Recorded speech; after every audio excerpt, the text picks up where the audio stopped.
Chris MacFarland, welcome to Frankly Speaking, and just wanted to first start out by getting from you a state of the Colorado Avalanche. You guys are cruising right along in the Central Division. You've had some runs this year that your team has looked incredibly impressive. You've been one of the best home teams in the league. Where do you feel your team is at this point in the season? Yeah, I think the guys have done a great job. We've dealt with some injury adversity, and the guys continue to find ways to get points, and Winnipeg and Dallas and Arizona and Nashville, it's St. Louis. It's a tough division. So I'm happy with where we're at. We've certainly had some bumps in the road, this year and some challenges, but all in all, the guys have done a nice job, through early January here. Do you have any explanation for those home and road splits? Every year, some team somewhere tries to figure it out. 17-5 at home, 9-7-3 on the road. No, we've been, knock wood, Frank, we've been a pretty good home team, the last number of years, and last year, we had a great road run, and it's tough to win. It's tough to win, any night, but the road. The road especially. So I think it's something that we're +2 or something like that this year. So it's certainly an area that hopefully we have to improve. But I can't. I'd be lying to you if I said I can put my finger on why the splits. I think the guys we have a great home crowd here. We got great energy. Teams coming into Colorado, and certainly our guys get excited to play here. So hopefully that'll continue, and we can find a way to grab a few more points on the road. I'll just chalk it up to the Mile High Air. Yeah, knows.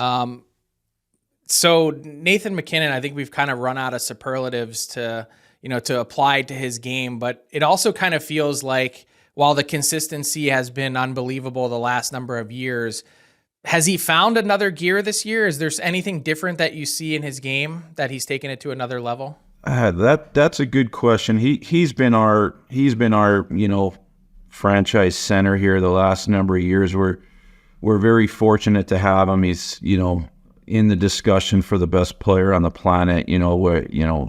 He's a linchpin piece for us. I think this year he's just been on one of those benders, which I think the players of his ilk, and there's a number of them in whatever sport, and when they get on one, you just kind of ride that wave. But I think it's a credit to Nathan, Frank. I think it's not a surprise. I think he's dialed in terms of his preparation, unlike any other player that I've had the good fortune of being around, from how he takes care of himself off the ice, and not just during the season. It's a 12-month thing for him. So I think that has something to do with it, but he's certainly been lights out this year. There's no doubt about it. How much does that rub off on anyone that spends time around him? But I'm kind of more curious of what it's like for guys that haven't been around him. You bring a new guy into the fold. Yep. Do they sort of snap to attention with how detailed he is? I think yes and no. I think Nathan is there. He'll talk to you about anything really. But we had a veteran player, Matt Calvert, who you know, and when Matt came from Columbus, and and he's now retired. He's actually coming to the game tonight. But he would talk to him about the things he picked up on just nutrition, and picking Nate's brain on things like that, because he's so dialed in. And I think some guys take bits and pieces, and they're curious on certain things, but Nathan is at a special level that with some of those areas. But guys, his preparation, how he prepares, his practice habits, they're all upper echelon. Yeah, no doubt about that. I have to ask you about another guy who was a franchise centerpiece, Gabriel Landeskog. This is now the second full season that he hasn't played. What's the status there? He's continuing the rehab. He had the procedure, I want to say last May. It's thought to be before we really know, it's 12 months. So the good news is everything has gone well. From that time till now, there's, knock on wood, there's been no sort of glaring hiccups or, speed bumps or anything. So his rehab continues, but we're still, I don't know if early is the right word, Frank, but we're still gathering information, and every week that goes by, there's sort of another step in terms of the things that he's hopefully gonna be able to do. But no, we're not close. There's not, it's not like he's, we need more information basically, but everything is hopefully positive, and we certainly miss him. That's for sure. Yeah, I got a glimpse of him at the game when Eric Johnson came back. Has Landeskog spent much time around the rink? He's back in Denver now, which is great. I think the key for Gabe, and I think the key for, from the last few months, he needed such dedicated time with, his rehab, and, for him, for his, peace of mind and getting that dedicated work, it was probably not the best for him to be here. So he's at a stage now where he's back in Denver and continuing on that rehab path. And it's awesome for us to see him and for our guys. And I think at some point in the near future, he'll start to even, come on the road with us as well as he continues on the rehab journey. So I know it's way off in the distance given where you're at in the process, but is there hope that he can come back and play? Like, is that the goal? Well, the goal was, the timeline we were given was, 12 to 16 months. So, 12 months is, at some point after the NHL regular season, and to say it's going to be if we're fortunate enough to go in the playoffs and win a round, would he potentially be a player? I just don't know. But is that a twinkle in your eye? Yes. Maybe that, hey, if we go on a deep run, that there is a glimmer of hope that this guy could be back. I think the hope is for Gabe, right? He loves hockey. This has been really hard on him. It's what he does. It's what he knows. Selfishly, we have a lot of term left with him. I can't, Gabe Landeskog is a special player. I've said that a number of times. We can, you can maybe, put that cap space to use and find a 20-goal scorer or what have you. But the things that Gabe does, they're not readily available. The things that he does for our organization on and off the ice, and we really, really miss this player, and I'm just hopeful for him that he can continue his career. Whether we're fortunate enough it's the springtime, or if it's next September at training camp or whatever. That's the number one thing. I want to see him back on the ice. Yeah, no doubt. It's I don't think I've ever really seen a timeline like this. A player missing this much significant time. Hope all the best for Gabe. When it comes to your center ice position, I think we were all really excited to see what this year would look like for Ryan Johansson after he arrived. You obviously a guy that you know well, going back to Columbus. What have you made of Ryan's season to this point? Ryan's been fine. I think he's chipped in with 11 or 12 goals. He's been really solid in the face-off circle for us, which has helped on, whether it's starting power plays or penalty kills and, that sort of thing. I think he'd be the first to tell you that he think there's probably more production that should be there or is expected to be there from himself. So it's I think Bedsy is Coach Bednar has been kind of, there's certain nights where Ryan and Ross Colton have kind of, they're both utilized in similar minute type roles, which, you add to that, the flexibility for us in the middle of the ice. But we're hoping for Ryan to have a big second half here. Mm-hmm. Speaking of big, important piece of your team, Alexander Georgiev in net. He's on track for 68 games played this year. He's got right now at the halfway mark 3 more starts than anyone else in the league. I'm sure that's something that you're keeping a close eye on. And in your perfect world, if you had, the perfect ideal setup, would he play less? Yes. And it's something we talk about. I think we obviously miss Gabe Landeskog but the Pavel Francouz late summer injury was a very, very big injury for us. We've been very spoiled by having a rock steady the backup 1B, whatever you want to have it. But whenever Francouz was called upon the last number of years, including the playoffs, he delivered, and he had the perfect temperament to be the guy that could, if the quote unquote starter, need, whether it was Grubauer or Kemper or Georgiev, needed a 3 or 4 game spell at various times, or if there was a 10-day injury, we didn't bat an eye.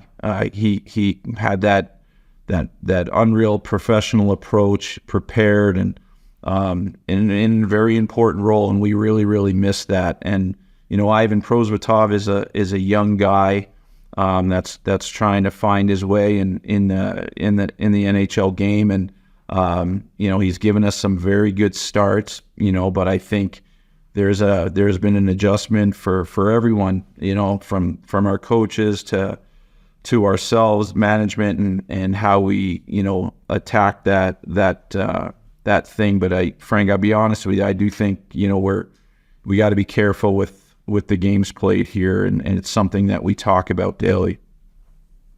So just from a pure philosophical perspective, like if this was an ideal world, how in your mind, what's the best kind of split? In my mind, it's where would you cap it? In my mind, in talking and around with guys, with our strength coaches, and trying to dial in information, I think 55 is the ideal number. If ideal, that range 50 to 55 is the number that I think for me would give me a comfort level. I think you want your guy, quote unquote, guy fresh, for April, if you're able to grab one of those 8 tickets. And I know, every team is kind of different, and maybe there's some guys that can go 60 or 62, but for me, my comfort level would be certainly less pace than what he's on target for right now. So I asked you about the center position. We just talked about goalie. How would you sort of, as you get closer to the trade deadline on March 8th, is it fair to assume that, given what you said about Georgiev and his workload, that getting another goaltender would be something that would be on your list somewhere? And how do you balance that out with maybe some potential needs down the middle? Yeah, no, it's a good question. Like anything else, if there's an opportunity for us to improve the hockey team, we look at it. I think Ivan's done a nice job for us, and it's something that we're going to continue to see where how many games he gets here and his workload. And we have a prospect, Justus Annunen, that we're also very excited about, and he had an injury in December that caused him to miss a month as well. They're both younger goalies, and that's the thing that we have to sort of balance. With you figure even with an increased workload is how many starts are there from, call it, Feb 1 to the end of the regular season, and it's not easy. It's even if you wanted to say go out and get a goalie, it's not easy, right? It depends on the acquisition cost and the cap dollars that you have maybe available to do that. So, but it's something that we'll definitely we'll definitely look at, Frank. If there's an area that we can improve our hockey team, whether it's up front or the back end, then we're always looking to try and do that. Is Francouz an option, or is he out for the year? He's done. Unfortunately, he's done. Yep. Yeah, that's tough. Wanted to ask about you. Last time we chatted, I had you on the pod. You had, we talked about your path to becoming an NHL GM. This is your second full season. Do you feel more comfortable? I do. I feel more comfortable. I think you're always learning. You're always, building those relationships. I think, that, the guys, the fellow GMs and AGMs around the league that I've, gotten to know over the course of the last 20 years or whatever, that's there. I think getting to know some of the, talking a little more frequently to the GMs and making the calls is something that I, had to do and get used to doing. And it's been great. So, and obviously having Joe in the office next door is also a huge advantage to bounce a lot of things off of, not only, stuff for how to improve the team, but, his input on our team itself, and whether it's power play or whatever. It's great to have him, right here on a daily basis as well. So I'm always trying to keep track of where people are heading to and what they're up to. Are you still, like, you watch a ton of hockey, or is there any part of you that still is a scout at heart, that you like to get to rinks and see, get eyes on what, you might be talking about? Totally. Yeah. It's, when I came here, that was my, the thing that, working closely with Joe on the pro side and cap stuff. It's something that I feel like I've cut my teeth on over the years, and in Columbus and Colorado was, in that, the scouting area. It's something that I love to do. I love to, watch hockey and try and stay familiar with, the players at the NHL and AHL level as best I can. Video's a useful tool, but, being live, there's nothing that can replace that. So it's, I got a great appreciation for the scouting and, guys that do it and grind and are in the rinks 25, 28 nights, a month. And, but it's certainly something that I'm passionate about, and always look forward to getting on a trip and watching other games. What about delegating the amateur side? Because you can't be everywhere, Yeah. right? And you have to trust your scouts. It's such a huge part of your overall team success, though. A lot of GMs like to get out and see these guys as well. How do you find the time? Well, I think it's just a labor of love for everybody that's fortunate enough to work in hockey operations, whether it's in a management position or analytics or scouting. We're very fortunate to do what we're able to do, and I think you gotta have the right people in place. You gotta trust your scouts. I'd be lying to you, Frank, if I said I'm doing tons of amateur. We have guys in place that's their job. I'm excited to hear the chatter in the meetings next week and be able to ask questions and try and keep tabs on certain things through video. But it's definitely something I'm looking forward to next week. That's for sure. Yeah, watching from afar for me, like, that's got to be one of the hardest parts of the job, is that these guys are in the rinks putting in the time that you frankly can't do because of all the other stuff going on. But when it comes to the actual draft table and making the selection, the only person that it falls on is you as the manager. So you've got to essentially place, it's not blind trust because you're getting some viewings, but it's not the same thing that, these are franchise altering decisions that you're potentially making at the draft table. Bang on. That's why the importance of your scouting staff in general, from, not only the quote unquote, final decision makers, the directors, but your regional scouts and your guys in Europe, and hopefully you have, the guys that you want passion. I want to hear passion when I hear my the scouts talk about players, and I want to be poke around and ask questions, and you can gather some information on video or the odd live viewing, but at the end of the day, it's the guys that are in the rinks and putting the list together for the draft that's a crucial lifeblood for any organization. So I tip my cap to those guys, because it's a grind and obviously a labor of love for them, but it's a crucial part of the operation for all 32 clubs. A huge part. And another huge part is the salary cap. I'm sure somewhere in your office, you've got a board where you've got some stuff listed and you're projecting out a number of years in advance. It's got to feel pretty good to have Nathan MacKinnon and Cale Makar and now Devon Toews all locked up for kind of the next few years. But you've got another one potentially coming as soon as this summer in Mikko Rantanen.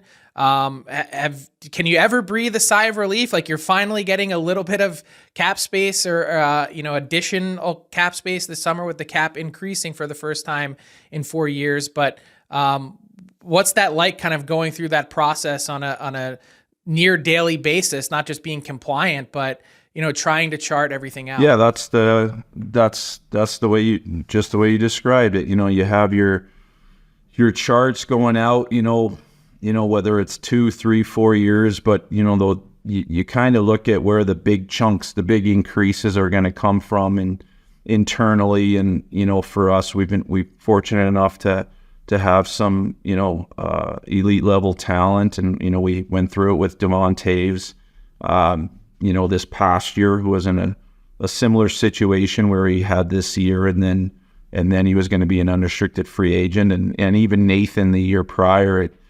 You'd like to think that they're all going to be neat and tidy and put a bow on them in early July, and it's not from lack of trying on the club's part, or certainly the agent or the player's part, and assuming the player wants to continue to be a part of the organization. That's the first step, but it's finding the sweet spot in terms of years and AAV and you see in the contracts now that some of them are heavy signing bonus and all the other bells and whistles. So it's certainly something that you think about, and as the months move on, you're so dialed in daily here on the wins and losses of this year, but in the back of your mind you gotta keep an eye on the future, and you can speculate on cap increases and all that, but it's the dollars get eaten up pretty quick.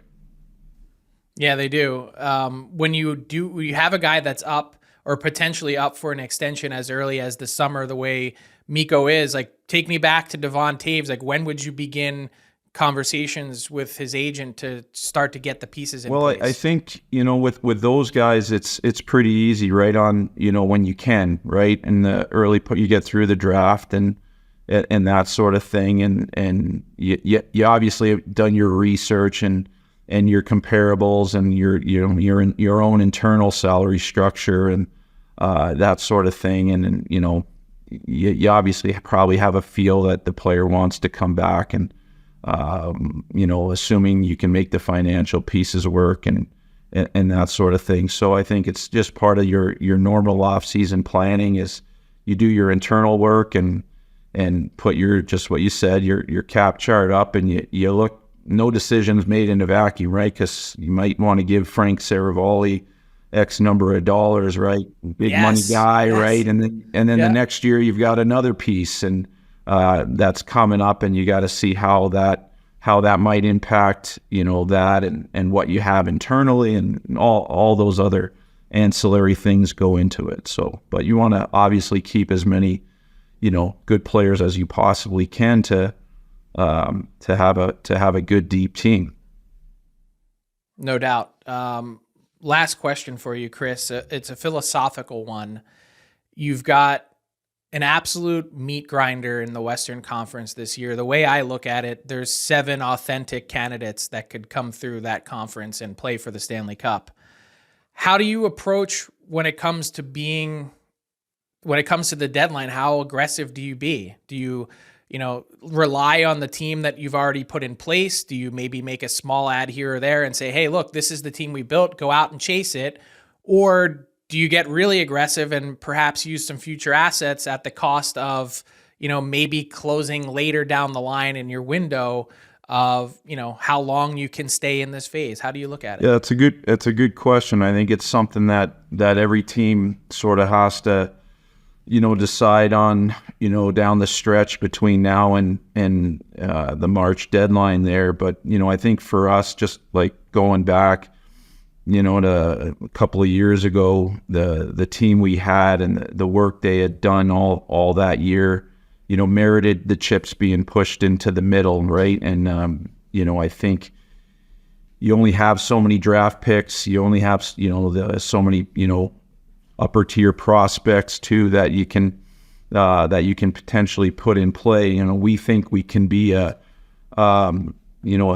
decent hockey team, for the foreseeable future, with the likes of Nathan and Kale and Mikko and hopefully Landy back and Devon Taves. And so you got to try and balance those needs of, is this the year? Because we do feel, next year and the year after that, we can be, a good team as well. But I think over the next few weeks, that'll kind of flesh itself out, and we'll have a good sort of assessment of what we feel is the piece or pieces that we need. And if we feel we can add them, I think, we'll certainly try.